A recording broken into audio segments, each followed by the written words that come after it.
আমি জানি এই চিঠিটা হয়তো কোনো দিন তোমার কাছে পৌঁছাবে না, তবুও মনে হলো আমার বুকের ভিতরে জমে থাকা সব কথা, সব ভাষাগুলো কাগজের মধ্যে ঢেলে দিই।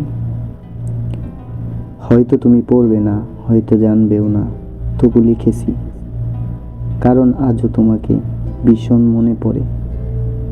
আমি চেষ্টা করি বলে থাকতে, কিন্তু বলতে পারি না।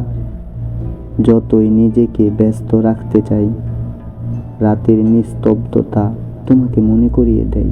চোখ বন্ধ করলে এখনো তোমার হাসি দেখি, তোমার অভিমান ভরা চোখ দেখি, তোমার গলার কণ্ঠ শুনি, আর বুকের ভিতর থেকে নিঃশ্বাস ফেলি, বলি তুমি কোথাও। তুমি কি জানো, আমি আজও তোমাকে খুঁজে ফিরি, ভিড়ের মাঝে বলি দাঁড়িয়ে, কখনো মনে হয় তুমি হঠাৎ চলে আসবে। হয়তো হাসি মুখে বলবে আমি আসছি, আমি ফিরে এসেছি।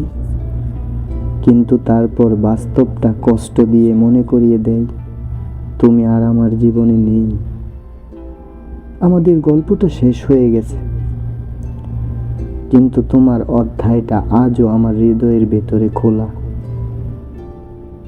সময় বদলে গেছে, মানুষ বদলে গেছে, কিন্তু তোমার প্রতি আমার ভালোবাসা একটুও বদলায়নি।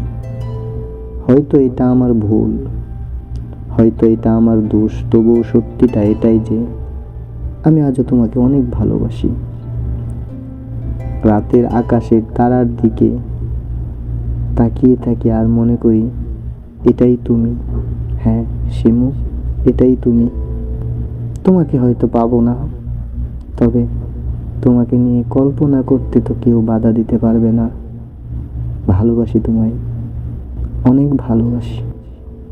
ভালো না বাসতে পারলেও ভুলে যেও না এই পাগলটাকে।